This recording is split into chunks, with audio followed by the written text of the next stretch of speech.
Support for Trifles comes from listeners like you, who support us through Patreon and Substack. Bonus material, thank you gifts, and more await at patreon.com/trifles and at trifles.substack.com. And now you can enjoy some Trifles swag, mugs, notepads, and oval stickers, available in our store. Find it at ihearofsherlock.com/merchandise. Welcome to Trifles, a weekly podcast about the Sherlock Holmes stories. It is, of course, a trifle, but there is nothing so important as trifles. Yes, the cyclist was solitary, the bachelor was noble, and the resident was patient, but there are so many other details to pick apart in the stories. Pray, be precise as to details. You know the plots, but what about the minutiae? On which 3 continents did Watson have experience of women? When did 221B Baker Street first get telephone service? And why does Holmes prefer telegrams over writing? You are very inquisitive, Mr. Holmes. It is my business to know what other people don't know. Scott Monty and Burt Wolder will have the answers to these questions and more in Trifles. The game's afoot. Episode 488, The Wicked Beginnings of a Baker Street Classic. Well, hello there, and welcome to Trifles, the Sherlock Holmes podcast where we get into the details in the Sherlock Holmes stories. I'm Scott Monty. I'm Burt Wolder. Burt, you don't look particularly wicked today. No. Are you defying gravity? Do I look like well, I should, but I'm concerned about rain if I do that. You know, that's the big problem. If you really get into the Wicked Witch of the West mode, you have to watch out, particularly on your morning jog, for lawn sprinklers, because that'll ruin your day. That'll put a short end to your exercise routine. Well, yeah. Is it any wonder that the Wicked Witch of the West had a broom when she should have had an umbrella? That's the question. Yeah.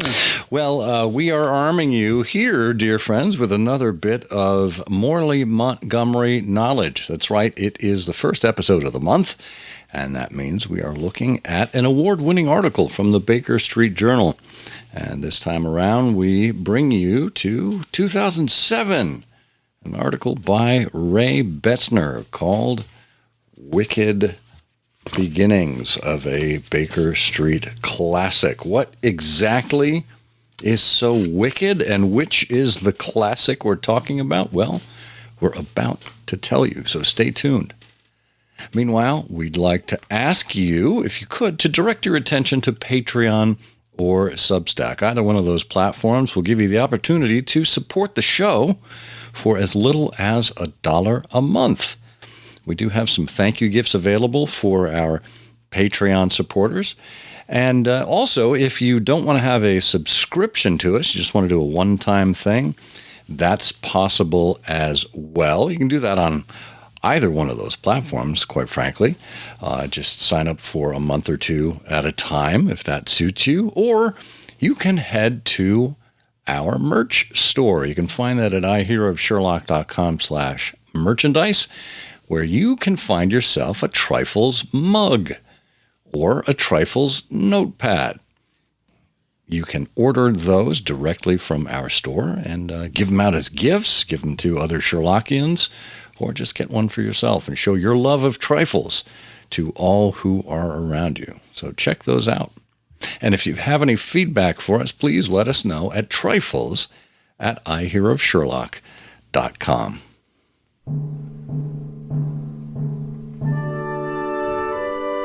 Okay, we are wickedly winding our way into this Morley-Montgomery award-winning article. Burt, for those who might not know who Ray Betzner is, can you set us up here? Who is Ray Betzner anyway? Yeah. What do we really know about this man who thinks he's Ray Betzner? Well, Ray Betzner is, among other things, obviously a great Sherlockian, a great irregular, Also, the authority on the lifetimes and work of Vincent Starrett. And if you doubt that, friends, all you need do is go to his blog, Studies in Starrett, which you can find at vincentstarrett.com, and see his many entries and writings about Vincent Starrett. And later this year, there will be a new book that Ray has authored about Starrett, which will be debuting, I think, in October at the conference in memory of Vincent Starrett that's taking place in Chicago. Yeah, And It Is Always 1895 conference. We'll have a link to Ray's website and the conference in the show notes for those who are curious. Well, Ray starts us out in this particular article. He really sets the stage. It's the early 1930s. He says pulps, that is, pulp paperbacks, were the guilty pleasures of the American magazine business, and Real Detective was just another bedsheet promising sex, sin, and sensationalism for a mere 2 bits. That's 25 cents for those of you at home. With a color cover that featured a sultry moll, a gun-toting cop, or a sneering mobster, it assured the reader that when he got the magazine back to his garage or basement, he would be entertained by the kind of delights not found in the Bookman or the Atlantic Monthly. And yet, just for a moment, in December 1932, a single article featuring the world's first consulting detective elevated the standards of Real Detective to something approaching respectability. Starting on page 50, between Manhattan News Flash, featuring the kidnapping of little John Arthur Russell, and Rah, Rah, Rah, Rot, Gut, and Rotters of the 32 campus, is a 3/4 page illustration by Frederick Dorr Steele showing Sherlock Holmes in his dressing gown, standing beneath the headline, Mr. Holmes of Baker Street, the discovery of the great detective's home in London. Compared with I Am a Slave, the tragic confession of a girl who went wrong, the revelations behind an actual identification for 221B seems positively quaint. How did Sherlock Holmes, the Victorian era's unemotional master detective, find his way into a magazine that promised titillation on every page? On the 75th anniversary of its publication, which is when Ray is writing this, the true story can now be told, or, as Real Detective might style it, in red type, 48 points high, we unveil the wicked beginnings of a Baker Street classic. Holmes appeared in Real Detective through the work of 2 Chicago newspaper colleagues, Vincent Starrett and Edward Baird. Starrett should need little introduction in these pages, a newspaper reporter with a passion for book collecting. Starrett was also a poet, occasional magazine editor, and a popular mystery writer. His fascination with Holmes is well documented in many essays, and his famous sonnet 221B. After leaving his high school only a few months before graduation, Starrett soon became a fixture in the newspaper and literary world during the great Chicago Renaissance. Starrett, whose extraordinary output in the 1920s and 30s is exhausting just to catalog, knew dozens of editors and was constantly pitching story ideas. And like many of those who lived by the word in those days, he had to cast a wide net, and the pulps were often a willing, if poorly paying, outlet. When it comes to Edwin Baird, we know less about him, but outlines show that he and Starrett would have known each other, clearly. He was born in Chattanooga in 1886, made his way to Chicago. He was a featured reporter for the Chicago Daily Journal and the Chicago Evening American. And like Starrett, Baird wrote detective stories, and their common background helped to form a bond between the two men. In the early 20s, Baird was hired by Jacob C. Hennenberg to edit 2 publications for his company, Rural Publications. So Baird oversaw the birth of Detective Tales and later Weird Tales.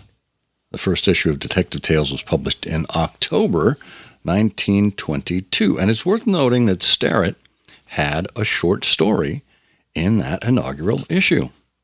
It was a digest-sized magazine, featured a broad range of mystery styles, from the two-fisted tough guy tales that were gaining popularity in the United States to the more cerebral puzzles that were Starrett's stock in trade. And this is where we see Starrett's signature detective, Jimmy Lavender. And Baird liked Starrett's work. Starrett became one of the regulars of the magazine, and he contributed 22 stories for Detective Tales between 1922 and 1924. And in his memoir, Born in a Bookshop, Starrett confirms the relationship by noting that Baird was one of the 3 editors who were particularly friendly to the Lavender stories. The magazine, along with its sister publication Weird Tales, offered some writers regular work, but financial success didn't follow. There was a fiscal crisis in 1924, and Baird decided to give up editing both magazines in favor of just overseeing Detective Tales. And as part of an overhaul, he renamed the magazine Real Detective Tales. Well, most of the stories of detection in the publication continued to be tales and not real at all, but truth in advertising was never a big aspect of the pulps. But what didn't change was Starrett's success with the publication, and Starrett continued to be a frequent contributor. By 1927, the name had changed again, this time to Real Detective Tales and Mystery Stories. And these stories emphasized amateur investigators of remarkable mental abilities and adventures among the gangsters of the Prohibition era. The action was brisk, the scene contemporary, and Sherlock Holmes would have seemed a little old-fashioned between its pages. But he would not have been completely out of place. Well, that would change by the end of the decade. Yeah, the pulp market in the late 1920s was flooded with mystery titles, and Baird needed more than a name change to stay current with readers. In the early 30s, mystery fiction began fading from its pages, replaced by true tales of lurid murders, kidnappings, scandals, and the brave exploits of police officers fighting lawlessness. Many articles carried the names of police commissioners or sheriffs who recounted their own exploits in breathless prose. And that sounds as authentic as a football player's autobiography, in case you were wondering. Once again, the name was altered, this time to Real Detective, and the titillation value of the covers was pumped up.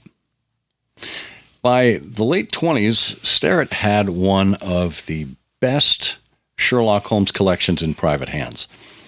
His fascination with Holmes brought him into contact with lots of Holmes-related figures, Frederick Dorr Steele, William Gillette, even Sir Arthur Conan Doyle himself.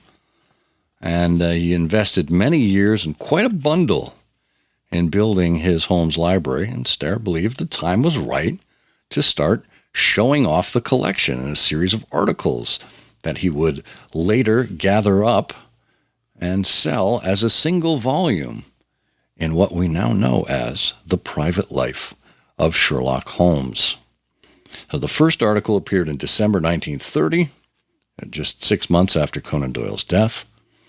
The Real Sherlock Holmes, that's the name of the article, ran in the Golden Book magazine and was popular enough to convince Starrett that he was on the right track. It would take him another 2 years to bring the book to fruition, but by late 1932 and early 33, new chapters began appearing with Enter Mr. Sherlock Holmes showing up in the Atlantic Monthly for July 1932. And The Bookman, featuring 2 articles, The Private Life of Sherlock Holmes in December 32, and Sherlock Holmes Notes for a Biography, which was retitled Ave Sherlock Mortuary, etc. for the book version in February 1933. One chapter particularly delighted its author, and now we're getting to the actual chapter that appeared in Real Detective magazine in December 1932. What had happened here is that Starrett and another great enthusiast, Dr. Gray Chandler Briggs, had worked together to identify a single building on Baker Street as the likely model for 221B. Briggs had been to London a few years before and identified a flat on Baker Street as the likely home of the great detective by using Holmesian methods. And this completed essay was titled Number 221B, Baker Street, for the book edition, and evidently a more highbrow home could not be found for its magazine appearance. So there it was in Real Detective.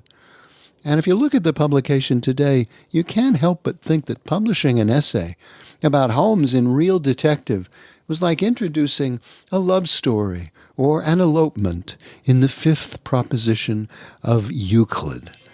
Well, the cover doesn't bode well for Holmes. Instead of, a usual Frederick Dorsteel cover that announced a Holmes tale in Collier's Real Detective, shows a desperate convict clutching the bars of his cell as smoke begins curling around him. 14 hours in hell, shouts the cover in blood red, with the helpful explanation in a separate line below. Riot and terror in a flaming prison, told by one of the convicts.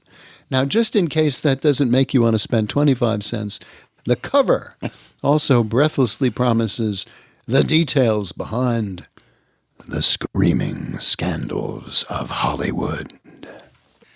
Well, this next section, you have to see it to believe it. It is titled, Is That a Pistol in Your Dressing Gown? Although it looked out of place, the essay's appearance in Real Detective certainly offered some advantages. The bedsheet format allowed for larger illustrations with photographs of Camden House and Baker Street, much larger than they appeared in book form. Dorsteel's handsome sketch of Holmes, the color wash, was used to illustrate the Norwood Builder in Collier's, added drama to the introductory spread. The iconic image of Gillette's Holmes in Deerstalker by Steele anchors one of the later pages. And there's added benefit of a handsome picture of Dr. Briggs, whose contribution to the private life certainly justifies a photo. Even Starrett gets a photo of his own, a brief sidebar item titled, What is the World's Most Interesting Street? There is also the added advantage, at least to my eye, writes Ray, of the many wonderful advertisements littered throughout the magazine, which lend the article a certain impish flair. The magazine's stuffed with ads for male girdles, exercise equipment, erotic arts manuals, and pills that promise to restore a man's, quote, vitality. Perhaps the most delightful is the full-page advertisement for Johnson Smith & Company of Racine, Wisconsin, promoting such valuable items as sneezing powder, brass knuckles, and the Ventrilo device, which allows boys to throw their voice. But clearly not girls. The article itself is largely the same as the book edition, with a few small exceptions. Real Detective readers evidently don't need citations, so the footnotes were gone. They also missed Dr. Briggs' hand-drawn map of Baker Street, showing the relationship between Camden House and number 111 Baker Street, which was the location Briggs proposed as the true 221B. On the other hand, the magazine features a bonus bit of text in the aforementioned sidebar, The World's Most Interesting Street. Starrett took a little of the brief piece he published in the book entitled Epilogue and rewrote it for the magazine, and it's an engaging fantasy that conjures up the image of Holmes and others slipping through a foggy night on Baker Street. It's a preview of Starrett's meditation on Baker Street as the living embodiment of that romantic chamber of the heart in a nostalgic country of the mind where it is always 1895. Real Detective also gave Starrett an explicit plug for the Holmes book in a brief editor's note. Quote, "This article, published here for the first time, will form the chapter of a forthcoming book on Sherlock Holmes written by Mr. Starrett." Note the absence of a title. As Dear Starrett, Dear Briggs illustrates, Starrett toyed with several titles before settling on The Private Life of Sherlock Holmes. In the end, having the Baker Street chapter of his Holmes book published in Real Detective was probably useful for Starrett, despite its awkward juxtaposition among the lewd folderol. He would have gotten paid for the article, although not much, since a penny a word was a common rate. And the essay itself was a nice advertisement for the book, although one has to wonder if any of those who later purchased the book would admit to reading Real Detective. Whether it helped sales of the book when it was published in October 1933 is anyone's guess. It certainly did not hurt Starrett's reputation, since he went on to become the dean of the first generation of Holmes devotees in the United States. Starrett obviously had no problem with recognizing his debt to the pulps. In the acknowledgments to The Private Life of Sherlock Holmes, he gives Real Detective the same due as the more respectable magazines that first featured his Holmes essays.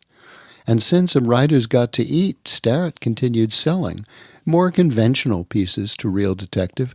Just a few months before Private Life was published, he was promoted on the cover of the April 1933 issue in the words, "A Complete Novelette" by Vincent Starrett. The story, Formula for Murder, is a Jimmy Lavender tale. It was either the 37th or the 38th, because Starrett admitted he wasn't sure in his accompanying author's note. And even here, Starrett was thinking of his upcoming book and got in a veiled plug for Private Life. Noting that some critics called Lavender the American Sherlock Holmes, Starrett goes on to say, "Holmes is an old favorite of mine. I'm even now producing a book about him. And it was inevitable that I should adopt the Watsonian style of narration in some degree when I began to write detective fiction of my own." But, Ray wraps up, the editor of Real Detective by this time was not Starrett's old newspaper colleague Edwin Baird. In early 1933, Real Detective moved its offices from Chicago to New York, and the new editor was West F. Peterson, an Illinois boy who stocked the latest incarnation of the magazine with semi-nude women, tough-talking crooks, and valiant crime fighters. Baird was gone, faded from our story, like a man in a gray overcoat who disappears into the cold night fog. Well, I suppose it's worth noting that in this issue of the Baker Street Journal, Ray's biography is written. It's just a short couple of lines. Ray Betzner has a small collection of Real Detective that he reads for research purposes only. And he was then preparing the 75th anniversary edition of The Private Life of Sherlock Holmes. That was published by Wessex Press and Gasogene Books. I don't know if they still have any copies available, but since we're talking about Wicked Beginnings, Bert, do you remember when you first came across The Private Life of Sherlock Holmes? Oh, no. If I had to guess, I think it was probably at the dealer's room of a BSI dinner back in the 1970s. I think I bought a copy then, is a vague memory. And since then, there have been a number of editions of Private Life, including one that Ray did as a reissue some years ago. And I think altogether, I must have probably 3 copies of it, at least, maybe more. That tracks similarly with my own experience. I saw 3 copies on a Sherlockian's shelf. It was my first Sherlockian mentor, Tyke Niver, who had me up to his study in Scarlet in his house, where he kept his library. And there on the shelves, which contained numerous copies of the Strand Magazine and the Baker Street Journal and other wonderful Sherlockian books, were 3 copies of Private Life. And Tyke took the first copy off the shelf and handed it to me. Oh, first edition. This is very nice. He took the second copy off the shelf and handed it to me.